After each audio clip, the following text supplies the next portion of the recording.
Vân và Quốc Thuận. xin chào mừng quý vị đã đến với chương trình Vợ chồng son. Tập thể thao nạp quần đùi áo thun ba lỗ mà nhìn con cũng mê mê. Có vợ em lúc đầu mập lắm chứ không có đẹp như giờ đâu. Về với em thì mới được đẹp. Bây giờ thì chúng ta hãy dành một tràng pháo tay thật to, thật kêu để cùng gặp gỡ với cặp vợ chồng đầu tiên đến với chương trình Vợ chồng son.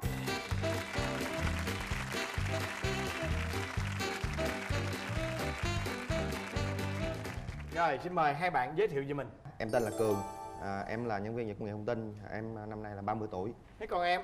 Em tên là Bảo Khánh, em là nhân viên văn phòng. Dạ, năm nay em 26 tuổi. Anh xin hỏi ngoài lề chút xíu. Dạ. Là hai em là đã xem chương trình Vợ chồng son này lần nào chưa? Dạ có. Em thích lắm á, em xem là mỗi lần mà em xem cái em thấy phấn khởi trong người lắm. Em nhìn mà mấy cặp vợ chồng mà nói chuyện với anh chị á, rồi em thấy nôn nao em muốn ngồi đây nè. Cái xong em mới đăng ký mà mới ngồi được ở đây đó. Dạ nhưng mà ngồi được ở đây là phải gian nan lắm mới ngồi được. Trời ơi, gian nan lắm đó. Có phải là do biên tập của chương trình hành hạ em?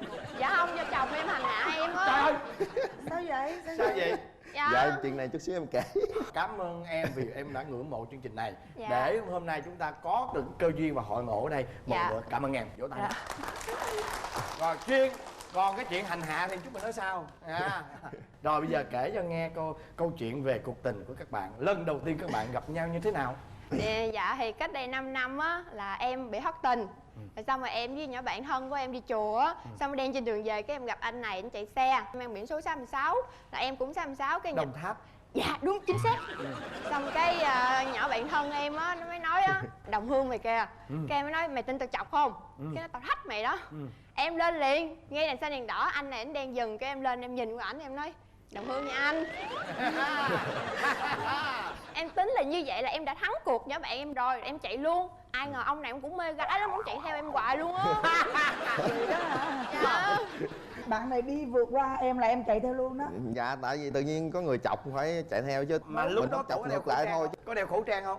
Dạ có. Có đeo khẩu trang. Dạ hai người đều đeo khẩu trang hết. Mà đâu ai biết được dung mạo thật của ai đúng không? Dạ không. Biết đâu chừng mở cái khẩu trang ra súng răng rồi sao? Dạ. Nói chung Không, là sao em chứ? chọc anh này là do anh hồi lúc đó đó ảnh thì cũng có cơ bắp lắm, ảnh tập thể thao nạp quần đùi áo thun ba lỗ, mình nhìn con cũng mê mê. Nhưng bây giờ là mặt lùi chứ hồi đó là dễ thương lắm. Rồi nhưng mà lúc em chạy theo á thì em nói cái gì với bạn này? Em chạy theo em hỏi sao biết 66 cái là nhìn biển số xe là biết để cùng quê mà. Rồi bắt đầu em chạy theo tới hết đường luôn, xin số điện thoại. Anh này ảnh nhắn tin cho em hoài luôn á chị, mà ảnh cua mà ảnh cua trắng trợn luôn á, nhắn sáng cũng nhắn, trưa nhắn, chiều nhắn, mà nhắn liên tục. Sao ảnh nhắn cả tháng trời á, xong ảnh mới mời em đi uống cà phê. Cái hôm đó không biết trong người em nó làm sao, em bị gì nhầm hay sao. em lại đồng ý đi chị. Cảm giác lần đầu tiên khi thấy mặt ảnh thì sao? Thấy bình thường à. Mà sau này cưới nhau về cái em mới thấy đẹp trai. Còn bạn này thấy bạn này lần đầu tiên thì Đẹp quá đúng không? Không có, vợ em lúc đầu mập lắm chứ không có đẹp như giờ đâu. Giờ là quá đẹp lắm rồi. Về với em thì mới được đẹp. Ý anh ấy nói là nhờ công ảnh đó nha. Rồi, nhìn thấy nhau rồi đó. Vậy thì bên nào chủ động, cua bên nào? Dạ, ảnh hẹn em đi cà phê cũng mấy lần. Rồi xong rồi cái lần đó ảnh sắp đi công tác ở Long An, cái ảnh hẹn em ra quán cà phê nữa. Cái em suy nghĩ, em nói cái anh này á, suốt ngày ảnh cứ nhắn tin mà ảnh hẹn vậy hoài, không biết chừng nào mà mình mới chịu, mới đổ. Em thấy đã phí thời gian của hai người quá, cũng tội nghiệp ảnh, phí thời gian của ảnh. Cái em mới nói với ảnh, thôi giờ hai đứa quen nhau thử 1 tháng đi. Em thấy em có tình cảm với ảnh thì em tiến tới, còn không thì đường ai nấy đi, khỏi lạc nữa cho khỏe. Thiệt luôn á. Ảnh cũng đồng ý. đồng ý luôn. Ngu sao Dạ. đồng ý. Dạ đang theo đuổi phải đồng ý chứ. Rồi sao? Trong 1 tháng thử thách. Dạ trong 1 tháng thử thách thì rồi qua tháng thứ 2, tháng thứ 3 bên đây không nói gì hết á. Em cũng không nói gì luôn, từ cái rồi tới yêu nhau rồi tới giờ luôn á. Rồi bây giờ kể về những câu chuyện sau hôn nhân đi. Em vừa mới rất là hào hứng khoe rằng là chồng em đã dành hết tất cả sự yêu đương dành cho em. Vậy thì chắc chắn là khi mà cưới nhau về thì anh ấy chắc không có cái tính xấu gì đâu đúng không? Tốt thì tốt nhưng xấu vẫn lời ra. Ví dụ Hay cằn nhằn là khi mà em nói ra điều gì thay vì ảnh sẽ lắng nghe em. Không đâu, em nói ra là bác bỏ em liền. Xong rồi mới làm. Giống như ảnh thích em giận lắm. Khi mà em giận ảnh là ảnh làm việc tốt lắm. Sợ rất ngộ hỉ. Dạ mỗi lần em Mà mỗi lần em giận lên em có động tay động chân, có đập đồ, đập đạc được không? Dạ, Thôi, cái này dặn lên không có đập anh, mà dặn lên là bỏ nhà đi à. Đi ra bờ kè ngồi chơi vậy á. rồi nãy em nói cái vụ gì mà chồng Hành hạ. hành hạ em, cái vụ mà em đòi tham gia chương Đó, trình này Dạ ảnh đang bức xúc cái vụ này lắm á. Dạ, Em kêu là thôi đừng cởi lên đây em xấu hổ chết. Mà anh nói là đã lên rồi phải làm. Đúng rồi, đó. chơi luôn em. Đó. Bắt em tham gia. Thôi bây giờ em Đâu, không bây giờ để kể thì chồng bây giờ nói đi. cho ông chồng Đúng kể. rồi. Đó. Có nghĩa là lúc trước cũng muốn tham gia một lần rồi, xong rồi em năn nỉ van xin luôn á là vợ đừng có đăng ký cho ông xã lên đây mắc cỡ lắm. Nói vậy thôi được rồi. Sau vài tuần coi nè thấy thích quá, chịu không nổi nữa, bắt đầu đăng ký. Đăng ký xong đậu cái bắt đầu nói với em này nọ, em nói là lúc trước có nói vậy rồi mà tại sao vợ lại tính nào là muốn làm là làm hả? Không ấy hết trơn, cái bắt đầu đòi đi về quê ly dị. Không nói em không chiều chuộng hết rồi, bắt xe về quê. Tối đó là nó là đặt khách sạn ngủ rồi, sáng mai xin nghỉ đi về quê nói chuyện với cha mẹ ly dị. Trời. Vậy cái chương trình mà đòi ly dị em ghê thiệt. Chồng tức thiệt. Chi cái chương trình này mà đòi ly dị em. Mà nói em là không thương này nọ, chả lẽ thương vợ mà có chương trình mà không tham gia được sao mà phải.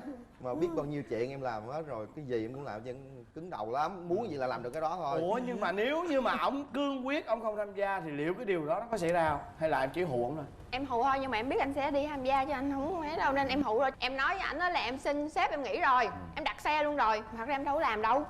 Đó. Nhưng mà chị hỏi nè, cái điều gì làm cho em thích ở cái chương trình này? Mỗi lần mà em xem á, em nhìn hai cặp vợ chồng ngồi nói chuyện với anh chị á, cái xong cái anh chị nói chuyện lại á, tự nhiên em thấy người phấn khởi mà em thích lắm. Em trong người em nói làm sao em kiềm chế không nổi luôn á. Thích nhất là cái mục nào? Ấn tượng gặp nhau hay là vạch mặt nhau hay là cái lúc mà mong muốn thay đổi. Vạch mặt nhau á, vui coi đó vui. Tôi bảo đảm 100 bà vợ đều thích là cái chi tiết là vạch mặt nhau. Nhưng mà bây giờ anh muốn hỏi Cường. Dạ. Hồi nãy em nói là em rất là mắc cỡ, không cảm thấy thoải mái khi lên chương trình này. Vậy thì hồi nãy giờ trong suốt thời gian nói chuyện với nhau em thấy hết cái thế cảm nào? giác đó chưa? Cũng tạm tạm, có nghĩa là nếu mà nãy có vài lon bia thì được. Có không? Em nói Nãy cho có nhiều uống chưa? hơn mà đâu dám uống. Uống vô đỏ mặt lên. Bây giờ không uống nhưng mà bây giờ em đã hết cái cảm giác mà ngại ngùng này kia nọ chưa? Dạ đỡ. Hết rồi phải không? Thấy quyết định của vợ sáng suốt chưa? Đó. Ủa mà tụi em có con chưa? Dạ chưa chị. Đó, mai mốt á có con á, lớn lớn xíu cái mở YouTube lên đó. Rồi Hồi nè. xưa Đúng mẹ rồi vậy đó, nè. chính xác Xưa luôn. cha con vậy nè đó. Xong á cho con mình coi hồi đó cha với mẹ thời thanh xuân trẻ đẹp đến mức nào đó. Rồi bây giờ quay trở lại với cái vụ Vạch em- mặt chứ, bây giờ đến vạch mặt là chồng, Đó. bây giờ ngược lại là chồng phải Vạch mặt. vợ. Dạ. Đó. Chồng em mà vạch mặt chắc cả đống luôn á. Tự nhận luôn hả? Dạ chắc vậy. nhiều không Cường? Cũng nhiều nhưng mà nó vợ em lúc mà siêng á thì làm việc nhiều lắm, mà lúc làm biếng thì thôi chúa tể luôn. Có nghĩa là đi làm về ha, em dựng xe cái kịch đó em phải đi ra em dựng xe lại, em lấy vỏ vô, em lấy nón bảo hiểm vô, em cắt chỗ này nó về chải đầu dục chỗ đó. Ví dụ như cái chỗ này để tiêu để đường đi, bữa nay dọn chỗ này, bữa sau dọn để chỗ khác. Em đi vô bếp em làm đồ ăn cho ăn, em kiếm không gặp em phải hỏi hỏi bắt đầu nhằn em. Nhiều người đâu có làm đồ ăn cho vợ ăn đâu, em là người thường xuyên làm đồ ăn cho vợ ăn. Trời ơi, Để biết mà chưa? cằn nhằn em nữa. Biết chưa? Thằng nhằn sao? Tức cái bộ. Mỗi lần em vô bếp làm đồ ăn lần nào cũng cằn nhằn dân, mốt em không làm nữa thử hết cằn nhằn. Ờ. Đúng không? Người ta làm cho ăn mà cằn nhằn gì. Lúc ăn thì ngon thiệt, hứng phấn khởi thiệt nhưng mà ăn xong lại nhìn cái bếp nó mệt. Trời ơi, một đống đồ mà mình phải rửa mình mệt. Phải chỉ ăn xong đụng rửa thì nó khỏe. Ồ, giờ hết cằn nhằn rồi phải không? Giờ hết cằn nhằn liền. Rồi còn gì nữa không? Chạy xe ẩu, kinh khủng ẩu. Ví dụ như trong khoảng đường đó em chạy 30 phút là vợ em là chạy chừng 15 phút. Trời anh. Đi với ảnh mệt lắm chị, em chạy gần như ông dài á. Thì từ ha. Từ xa mà ha, mà nhìn thấy đèn xanh là mà còn mấy chừng cả chục giây mà ảnh bắt đầu ảnh hạ ga đó, chị coi tức không? Em đi với ảnh làm hay cự lộn vậy đó lắm. Mình tới đèn cam hay gì mình dừng rồi cũng được, mới đèn xanh mà ảnh sợ chạy tới đó là đèn cam nên ảnh Có chạy nhanh chậm. hơn thì cũng không làm được gì, em chạy từ từ thôi. Cẩn thận đúng không? Dạ. Còn gì nữa? Hết. Hết rồi. Có nhõng nhẽo không? Nhõng nhẽo thì cũng có nhưng mà bực bội nhất là ngắt nhéo. Thà là lợi quýnh cái bóp cái đi em chịu được, lợi ngắt cái nhéo một cái em chịu khó chịu, em sẽ la lên. Nhưng mà quýnh đâu có đã đâu. Như giờ anh Quốc Thuận nè, anh Quốc Thuận ngồi cái ngay đây, anh Quốc Thuận có cục mỡ không? Rồi em tự nhiên em vạch mặt anh em. Tại em vạch mặt chồng em được rồi. Vậy thôi em vạch mặt chồng em đi. Giờ ảnh ngồi á có cục mỡ ở đây nè, nó bóp đã lắm. Bây giờ mình quýnh đâu có đã, bóp vô cái chỗ nó đã dễ sợ luôn. Chứ ở dưới đây nè chị, mình ngắt rồi. Trời ơi.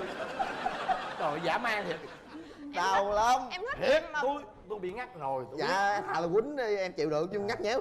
Mẹ em cọc tính lắm, ngắt là la cái là giận. Là mỗi lần giận là em là 90% là em đi năn nỉ không à. Ảnh làm em bị tổn thương, tại vì lúc đó là Buồn em chị. đang vui vẻ, em đang muốn dạ đúng rồi, em đang cưng ảnh mà tự nhiên anh kêu ôi dỗ biết đau hả. Đó, làm vậy đó làm em giống như em bị quê vậy chị. Tổn thương. Tổn thương là em chứ đau. Em Này là thương tổn thôi. thương lòng, còn này là tổn thương về thể xác. Chịu lắm. Rồi bây giờ em muốn vợ em thay đổi điều gì? Thì em muốn vợ em dặn nhau đừng đi khỏi nhà nữa, ở lại giải quyết mọi chuyện. Đi ra ngoài mới quề với nhau được, ở nhà đâu có quề đâu. Trời ơi. Dạ đi ra ngoài anh thấy năn nỉ em mới quề, chứ em ở nhà hai cái mặt một đống không ai nói chuyện ai tao quề đâu. Ôi Em đi mà ảnh biết chỗ nên ảnh sẽ đi kiếm chứ em đâu có đi chỗ bậy đâu. Tại vì lúc đó em cũng ghét lắm. Em mà giận ảnh lên giường ảnh nằm á, em lên giường em nằm chứ xong ảnh năn nỉ. Thì năn nỉ thì phải kiên nhẫn, lúc mình đang giận thì cứ lắc người em cái em không chịu, đẩy ra. Cái bắt đầu cái ảnh làm thôi mà ảnh nhắm mà không được rồi ảnh bỏ cuộc, xoay qua trằn trọc cái nằm ghét tay lên trán rồi này kia, giống như là căng thẳng lắm. Hơi em từ khoảng 5 phút sau đi ngáy khọt. Tức mình không, tự nhiên mình cảm thấy mình bị tổn thương rồi. Chứ năn nỉ không Mình- được em ngủ, tại mai vì- em năn nỉ tiếp. anh hiểu cái tâm lý của em là mình sẽ nghĩ ôi ảnh sẽ trằn trọc và ảnh sẽ không ngủ thâu đêm suốt sáng đúng không? Đúng rồi, phải nghĩ sao vợ mình buồn như vậy này cứ ai ngờ ngủ khò khò, tủi thân dễ sợ luôn. Chứ mà Kể Tổn thương từ ngày này qua ngày nọ, Đúng từ em. quá tháng nọ qua tháng kia. rồi mà còn gì? Hiện tại là em có hai điều mà mong muốn ảnh thay đổi nhất luôn. Là cái điều thứ nhất là ảnh ra đường ảnh chạy xe ảnh phải hiền dịu lại. Khi mà người ta lỡ quẹt ảnh một cái, hay là người ta bớt kèn nhiều, hay người ta chặn đầu xe ảnh, tháo khẩu trang ra kênh liền vậy nè, kênh xuống kênh, không đâu bóp kẹn tin chạy qua mặt người ta mà còn quay lại kênh người ta một cái nữa mới chịu. Em sợ lắm, lỡ anh có chuyện gì làm sao. Em hiện tại ảnh là cuộc sống của em mà, ảnh phải biết suy nghĩ. Cái thứ hai là về nhà đừng cầm điện thoại nhiều nữa. em mắc cười thiệt chứ, cầm điện thoại lên chơi thì được, nhưng mà em cầm lên chơi trước là sẽ nói em Thì- phải cầm lên trước là không sao. Chứ nào để Nói vợ đi chơi cầm xả được, chơi. cầm lấy cho em cầm, còn nếu mà không cầm là em không được cầm cái điện thoại. Kỳ á. Kỳ. Và trong khi đó em là dân công nghệ thông tin, em thích Phải coi với dạ. dọc máy này nọ Dạ. được không? Cả ngày dọc trong công ty rồi về nhà rồi vợ không dọc đi dọc đi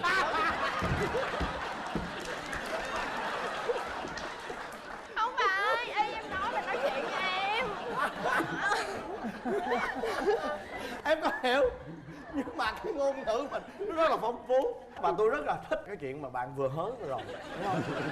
Cái gì đâu rất hay, rất đáng yêu phải không nào? Rồi còn gì nữa nào? Dạ hai đó mong muốn nhất là anh giờ làm trước thì em hai đó đi mà em biết được không nữa. Rồi. Bây giờ kêu hứa với em đi. Hứa đi. Có anh chị chứ có mọi người hứa với Rồi. em mới được. Cường hứa đi em. Lúc trước có hứa rồi nhưng mà không tin, À. nhưng mà thôi giờ sẵn rồi em hứa Đâu có luôn. làm được đâu mà là, tin. là Đúng lên đàng hoàng hứa giống như là tuyên thệ được. Ngại quá. Ai biểu lên chương trình chứ? Tại vì các bạn nữ lãng mạn. Lãng Hồi đó mạn. chưa nghiêm túc hứa là làm được nghe trời. Không phải hứa suông đâu nha. chồng hứa là ra đường bớt nóng tính với Dẹp luôn trong cái bóp. Bỏ luôn. bỏ luôn, với bớt chơi điện thoại lại, nhưng mà có máy tính phải xài tại vì công việc. Thầy làm việc có kiếm tiền thì chịu, nhưng mà đừng có chơi điện thoại. Đó. Rồi, hứa rồi bây giờ ôm nhau cái đi. Chưa vợ phải hứa chồng chứ. Chồng mong muốn vợ Thì- thay đổi nãy đó. Dạ thì nói chung là nếu như mà ông xã muốn vợ không đi nữa thì khi giận nhau thì ông xã phải chịu khó năn nỉ vợ đi thì vợ mới không đi nữa. Thì như vậy mới hứa được, hứa là kiên trì đi, hứa nha. Gài thế luôn, gài khí thế luôn. Rồi vậy giờ vợ hứa đi. Dạ. Dạ vậy thì em hứa là khi giận em sẽ không đi nữa, em sẽ vui vẻ với ảnh. Còn chạy xe ẩu nữa, cái đó mới quan trọng. Đó, nói Hứa luôn. có cái đó mình hứa đợi hứa hoài vậy á. Không chạy Cái xe xe ẩu. ẩu quan trọng Phải lắm. hứa nha. Coi như quề bên đây mà không chạy xe ẩu thì bên Bên đây này sẽ sẽ quánh lộn. bớt Đó. nóng lại. Ok luôn. Rồi, ok. Chạy xe mỗi lần mà chạy xe nhanh sẽ nghĩ đến xã, mỗi lần sẽ ra đường sẽ nóng sẽ nghĩ đến vợ.